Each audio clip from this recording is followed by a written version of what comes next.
Love180, and we do a lot of talks about relationships because we think they're so important. Raise your hand if one day you think you may get married, even if there's a slight chance you might get married. Okay, cool. And we see that a lot. I did a survey at a college not too long ago, and 46 out of 46 said they plan to get married. Did my survey, so that's interesting. Now, are all of those marriages working out really wonderful and swell? No. No. Okay. So hopefully you're seeing some good ones, though.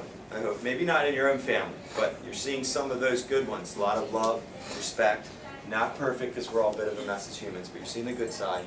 But you're also seeing the mess, the pain, the misery, maybe divorce and all that.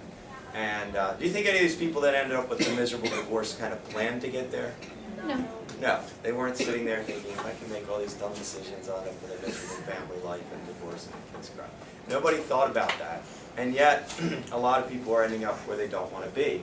So part of our thought is, what's up with that? Why are a lot of people end up where they don't want to be relationally? Because it's so important to your happiness to make good relationship decisions. Pretty much everybody raised their hand and said they plan to probably get married one day. And yet, thinking about, again, this reality, a lot of people ending up with misery there. And let me ask you, if you got, let's say because you really focused through school, and your different paths you're going to go, and you worked hard, you got a great job, okay, that's cool. But if you come home at the end of the day to like one of those miserable marriages ready to blow apart, do you think you'd be a happy camper?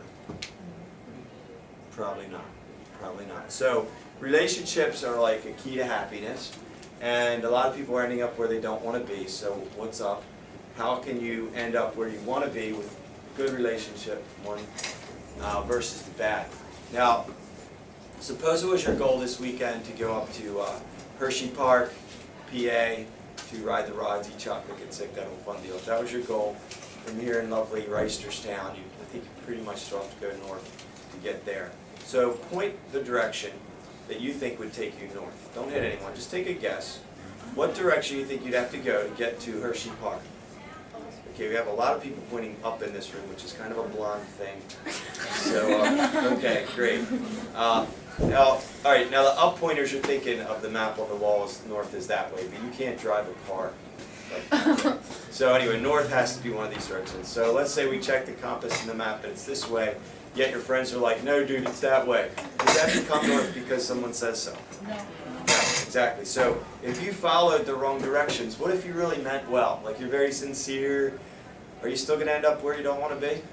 Yes. Yeah, you still will not. You're going to end up at the wrong place, no matter how sincere you are with those wrong directions. And I think about our culture. We're in this culture that's very sexual. We're in a culture that has a lot of opinions about what kind of lifestyle you should live as teenagers. You know, one message you might get from mom, or from a teacher, or from like a youth leader or something, and you're like, might be totally different than the next song you're going to hear on the radio. Correct? Your mom probably isn't going to say the same thing as some of the music you hear. You might watch two movies, and the same night will point you in different directions as a lifestyle. One would be like emphasizing the love and the romance and no sex till the happily ever after marriage time. And then the other movies like Teens Gone Wild, some reality thing show that's just not, you know, I hope you're not watching something like that. But anyway, very different lifestyles, and they're all claiming, oh, this will take you to your happiness. This is where you're going to find the most excitement. This is where the maximum pleasure is. And hey, look around. If all of those lifestyles worked, then everybody would be ending up in happy relationships, right? But they're not. And so that's why we do this. I didn't have a clue when I was your age. Please believe me. I did go to Hopkins, took a lot of psychology and all that stuff. Don't remember anything from my books. But I do know I've observed a lot and experienced a lot in my work. And so most of this comes from life experience and observation. But I want to ask you all, even though you're 8th graders and you probably know a lot, because this is the information age, and I don't want to diminish what you know, but I want to say please keep an open mind, because some of the things I'm going to say are a little countercultural. We'll get into that in a minute. But just to kind of keep an open mind to what I'm saying today, as much as you may know, because there's always room to learn more. I'm thinking when you're 18, like graduating from high school, do you think you're going to be still hanging out with 13-year-olds? Yeah, careful with that. But probably not. I mean, you know, maybe your punky brother or sister, but you probably won't be hanging out with friends that are 13 years old, because you're going to be like, dang, you know, they're kind of clueless still, you know. Not that you are, but, you know.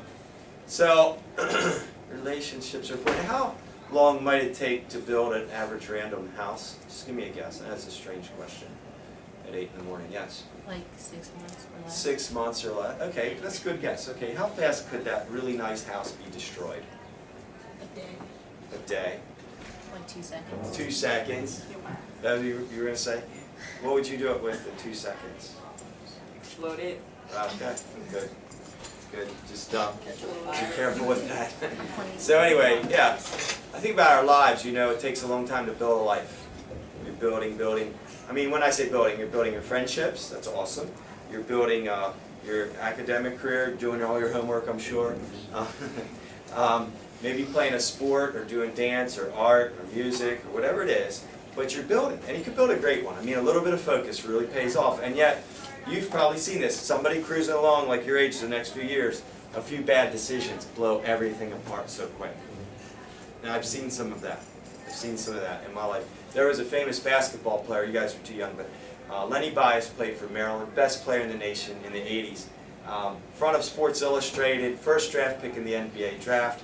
Awesome, a lot of people thought he'd be better than Michael Jordan. Great guy. Went to a party to celebrate his big contract with the Celtics, tried cocaine one time, had a heart attack and died. One bad decision, in other words, blew apart a whole life of focus, hard work, and great decisions. He was a good guy. A lot of people liked him. But I just want to say, the relationship decisions, the sexual decisions you make are that big of decisions that they can change your life like that. Like one decision you make one night at some party you get invited to, and there's alcohol, and you make that decision to drink, and 80% of people lose their virginity when they're drunk.